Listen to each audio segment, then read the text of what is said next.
নরসিংদীর রায়পুরা পৌরসভায় অসংক্রামক রোগ প্রতিরোধ বিষয়ে পৌর প্রশাসক ও কাউন্সিলরদের সাথে centre for law and policy affairs ও পিপল ডেভেলপমেন্ট সোসাইটি যৌথ আয়োজনে অ্যাডভোকেসি সভা অনুষ্ঠিত হয়েছে।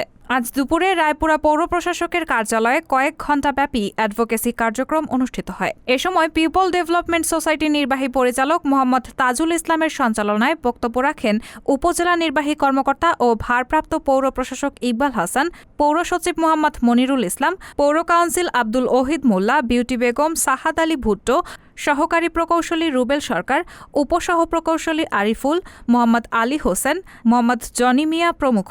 এছাড়াও কাউন্সিলরগণ দুটো সংস্কার ছাড়াও মৌলিক অধিকার নিয়ে কাজ করা বিভিন্ন সংগঠনের প্রতিনিধিরা উপস্থিত ছিলেন। মতবিনিময় সভায় অসংক্রামক রোগগুলোর মধ্যে হৃদরোগ, ডায়াবেটিস, দীর্ঘমেয়াদী শ্বাসতন্ত্রের রোগ, ক্যান্সার এবং মানসিক সমস্যা। বিশ্বের 80% অকাল মৃত্যু ঘটে এই রোগগুলোর কারণে। বয়স বাড়ার সাথে সাথে অসংক্রামক রোগজনিত মৃত্যুর হার বাড়ে।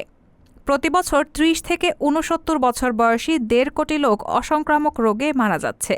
প্রতিরোধে শরীরচর্চা, নিয়মিত ব্যায়াম, সাইকেলিং, সাঁতার কাটায় বিনোদন পার্ক অত্যাবশ্যকীয়।